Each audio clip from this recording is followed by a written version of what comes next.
वो घास निकाल कर मारे, वो तलवार का काम करे, कत्लेआम मच गया। 56 करोड़ यादव कट कर मर गए। अब बच गए श्री कृष्ण। श्री कृष्ण द्वारका छोड़कर जंगल में जा लौटे, एक वृक्ष के नीचे घुटने पर पैर रख के ऐसे लेटे हुए थे। तलवार सामने था। श्री कृष्ण के पैर में एक पद्म था जो बहुत ज़्यादा चमकता था, जैसे 100 वाट का बल्ब कहीं दिन में जग रहा हो वृक्ष के नीचे तो उसकी अलग से चमक दिखाई देती है, ऐसी चमक थी उसके पैर में। वो कुदरती था उनके पैर में। श्री कृष्ण जी एक वृक्ष के नीचे लेटा हुआ था। वृक्ष की जुर्मट नीचे टिकी हुई थी जमीन पर, और वो शिकारी जिसने वो कढ़ाई का एक कड़ा वो तीर बनवाया था उस दिन उस सन ले रहा। ये तो विधि विधान होता है। अब उसने सारा दिन कोई शिकार मिला नहीं। उसने सोचा इस वृक्ष के नीचे रेस्ट करता हूँ, फिर देखूंगा आगे चल के। वृक्ष के निकट आया तो उसने देखा कोई वस्तु चमक रही है। उस वृक्ष की उस शाखाओं के अंदर से, जुर्मट के अंदर से दिखा तो उसने क्या आइडिया लाया कि ये मृग की आंख है, हिरण की, और मैं इधर उधर से जाऊंगा, यूँ भाग जाएगा, तेरे हाथ में लकड़ेगा। निशाना साध गया, उसमें ठोक दिया तीर, और जहर से बुझा हुआ श्री कृष्ण जी के तालवे में लग गया।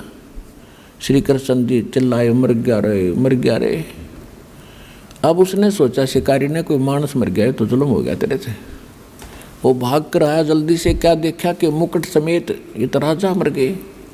अब तेरा क्या होगा? रो और बुरा हाल कर दिया। हे महाराज, मेरे से गलती बन गई है महाराज, मैं जान कर नहीं मारा, मैंने तो ऐसे ऐसे आपके पैर में चमक देखी, ये सोचा ये मृग है, मृग जान कर मारा दाता, आप तो समर्थ हैं, कुछ भी सजा दो।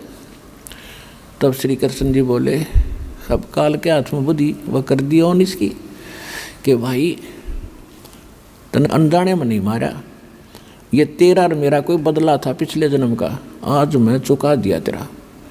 तो उसने कहा, शिकारी ने, वो बालिया नाम था उस समय भी उसका, उस बालिया झीमर ने कहा कि भगवान आपका और मेरा के बदला हो सके कि त्रेता युग में आप सुग्रीव के भाई बाली थे और मैं रामचंद्र था भाई, उसमें मैंने भी ऐसे धोखे से तुझे मारा था, आज तूने वो बदला ले लिया। और उधर से उन्होंने उस समय जब सुग्रीव के भाई थे बाली को मारा था एक वृक्ष की जो ओट लेकर धोखा देके। तब बाली ने कहा था कि आप वेदों के ज्ञाता होकर के ऐसी गलती कर गए, आप सामने आते से पहलवान थे मेरे सामने लड़ते, ये धर्म नहीं अक्षत्री का, आपने अक्षत्री का धर्म डबो दिया, आपको ये पाप लगेगा, ये फल देना पड़ेगा। कब देगा ये मेरा फल? श्री राम ने कहा कि द्वापर युग में तेरा बदला दूंगा। कहते हैं बदला कहीं ना जात है ये तीर लोक के माँ, और सतगुर मिले कबीर से तो सब पाप कट जाए।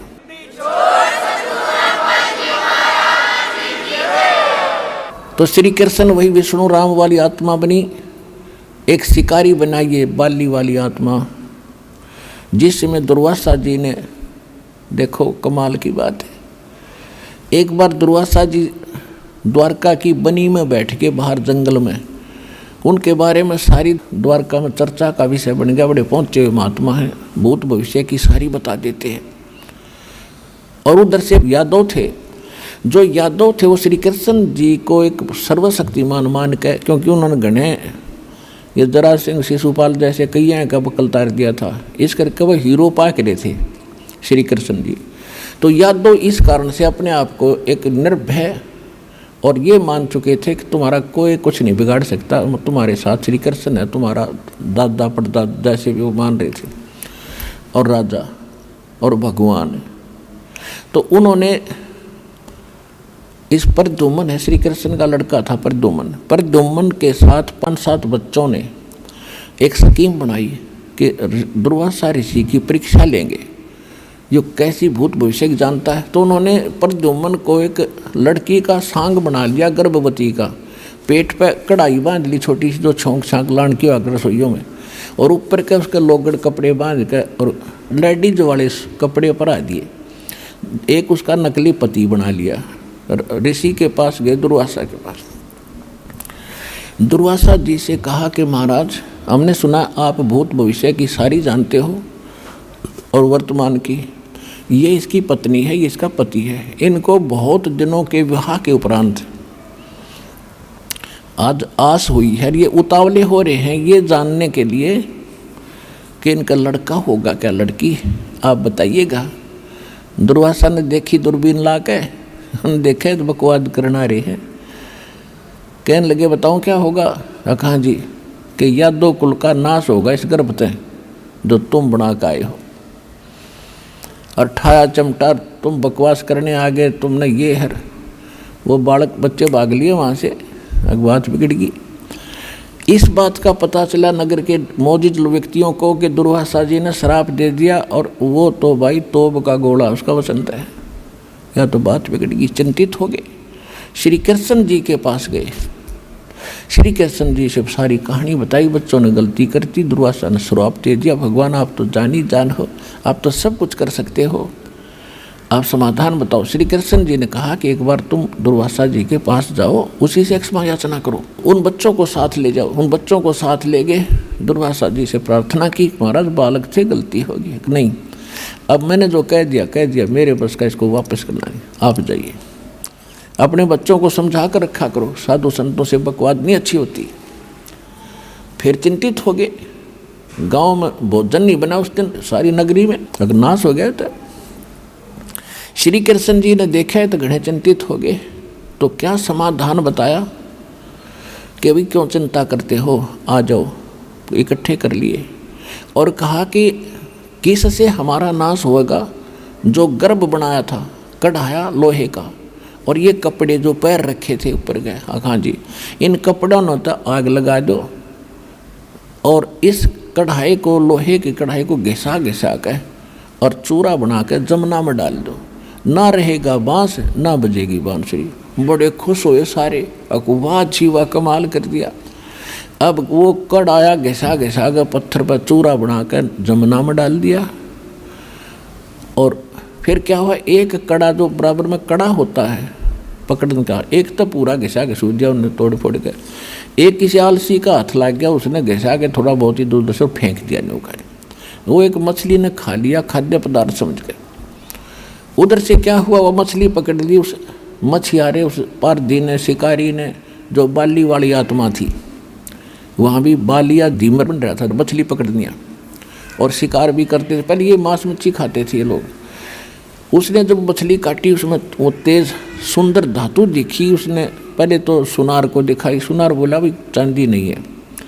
फिर लोहार के पास ले गया, लोहार बोला इस्पात है गजब का, क्या बनवाना चाहता है। अब वो थोड़ा था, उसने बोला तू मेरे इस तीर का एरो बना दे आगे का, ये बाण का जो है इसका आगे का तीर बना दे लोहे का। उसने विषाक्त करके, क्योंकि शिकारी था, कि विषाक्त करके बना दिया, जहर में बुझा के, और बना के उसको दे दिया। उधर से क्या हुआ कि फिर कुछ दिनों के बाद दुर्वासा जी का वो वचन फला। आपस में सारे यादव छोटी सी बात पे लड़ें, लठ मारें, कत्लेआम करने लगे। रोज की 2-2 4-4 मौत लड़ाई में होने लगी, या वैसे मर जावें। तो सब फिर चिंतित हुए। चिंतित होते हैं तो समाधान गुरु जी से पूछते हैं। श्री कृष्ण उनके गुरु भी जी थे, गुरु थे धार्मिक। श्री कृष्ण जी के पास फिर सारे मौजूद लोग से इकट्ठे हुए। कहा भगवान, नगरी में पता नहीं कौन सा पाप सेध गया, और हाहाकार माच रही है, बड़े छोटे की लाज रही ना, कोई समझावे उसके सिर पावे, पता नहीं कौन सा पाप आग गड़ गया।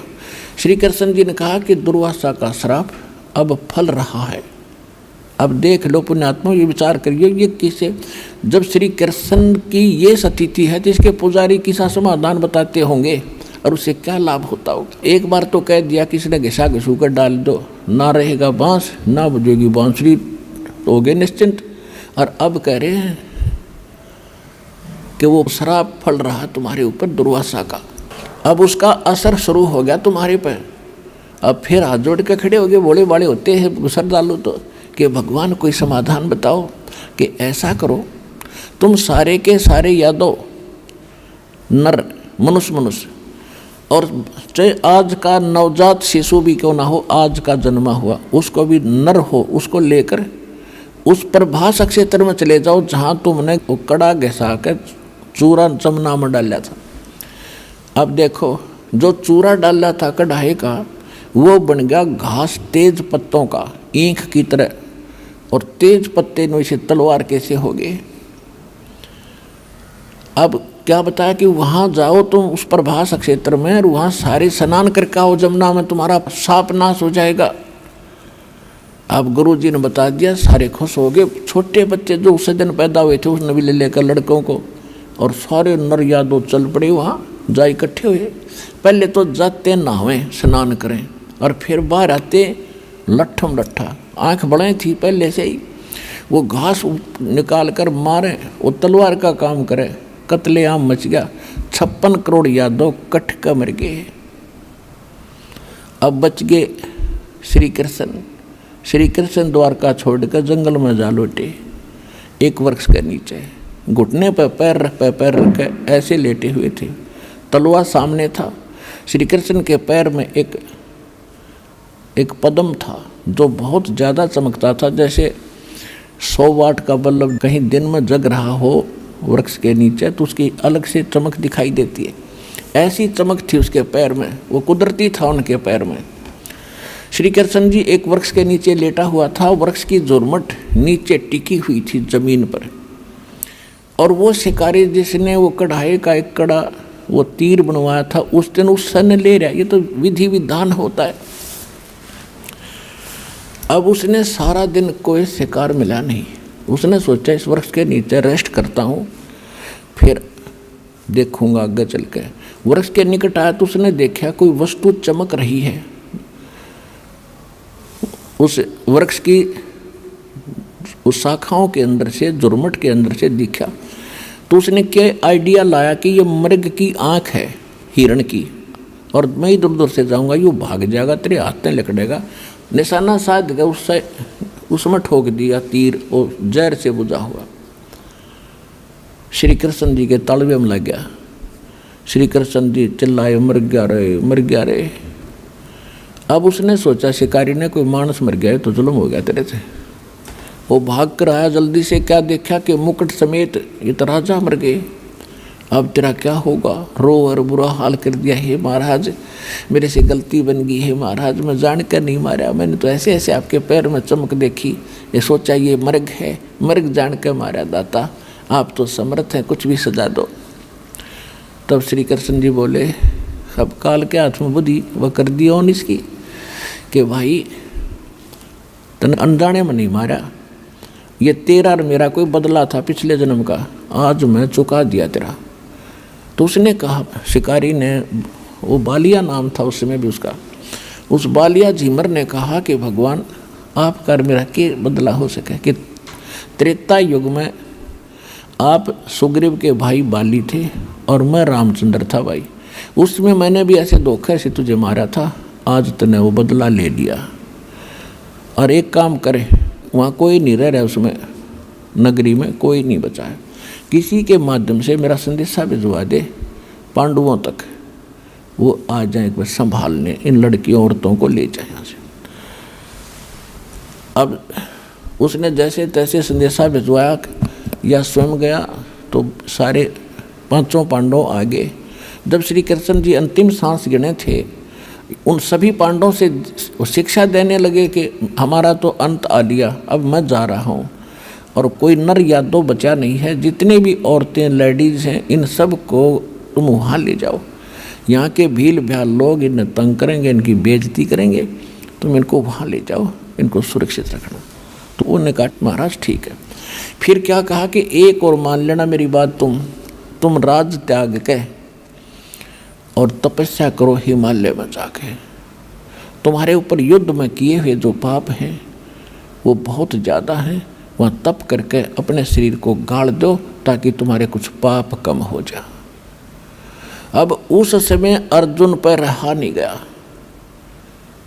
अर्जुन बोला, भगवान वैसे तो आज आप ऐसी स्थिति में हैं कि मुझे कोई प्रश्न करना नहीं चाहिए, बहुत बड़ा कहर टूट रहा है आपके ऊपर, लेकिन यदि मैं इस शंका का समाधान नहीं चाहूँगा तो मैं मर भी नहीं सकूँगा, ढंग से जी भी नहीं सकूँगा। तो श्री कृष्ण ने पूछा, बोल भाई पूछ ले। क्या पूछेगा? मैं सारी सच्ची बताऊँगा, अब तो मैं सांस अंतिम गिन रहा हूँ। अर्जुन ने कहा, भगवान जब युद्ध महाभारत का युद्ध होने जा रहा था, मैं नाटू था, आप हंगा कर रहे थे, आप जोर जबरदस्ती करके युद्ध करवा रहे थे। आपने यहाँ तक कहा था कि अर्जुन तू युद्ध कर ले, तुम पर पाप नहीं लगेंगे।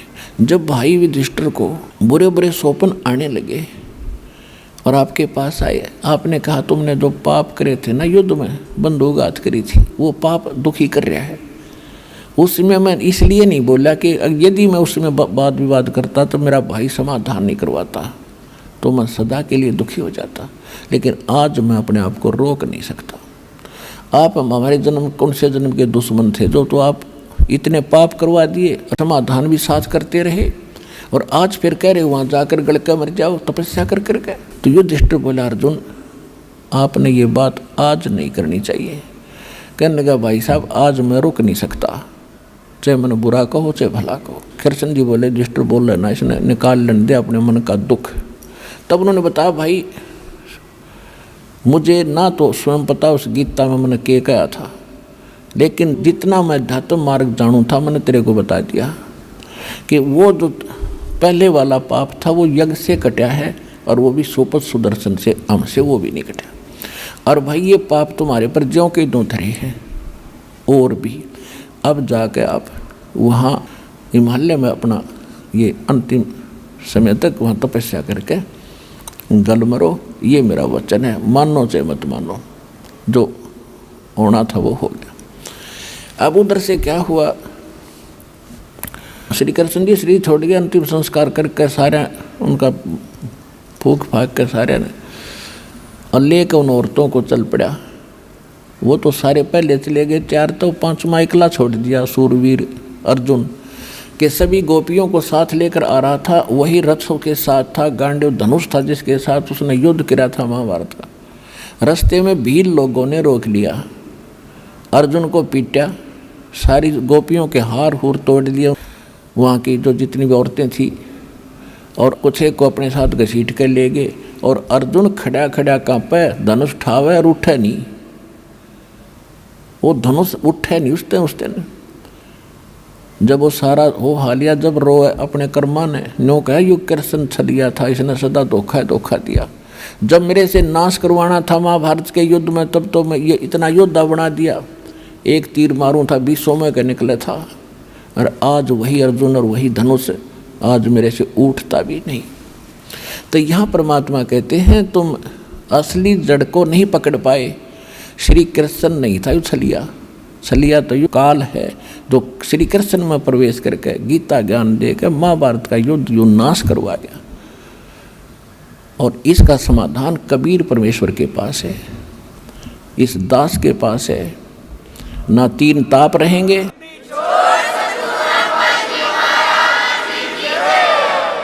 सूक्ष्म वेद में कहा, इस ऋषियों को लताड़ा है परमात्मा ने।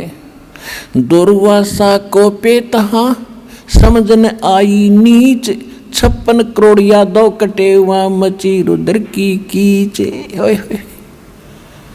कहते हैं उन बच्चा ने थोड़ा सा मजाक कर दिया, और उस दुष्ट दुर्वासा ने इतना बुरा शराप दिया करते हैं, तो राक्षस है, कसाई है, ये कोई संत है।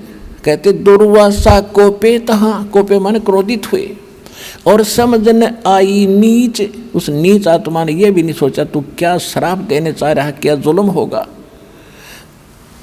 और 33 करोड़ यादव कटे या मची रुद्र की कीच। कहते हैं वहाँ इस रक्त की खून की गारा माच की 56 करोड़ आदमी मर जाए, जरा वहाँ तक गोड्डे गोड्डे खून की गारा बन गई।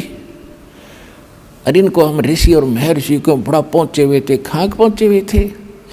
और उसी प्रकार चुनक ऋषि ने 72 करोड़ सेना का नाश कर दिया, मानधाता चक्रवर्ती राजा की। उसके विषय में परमात्मा कहते हैं 72 अक्षौणी खा गया वो चुनक ऋषि सुअर एक, ये दे धारे जोरा फिरे भाई सभी काल के वेख।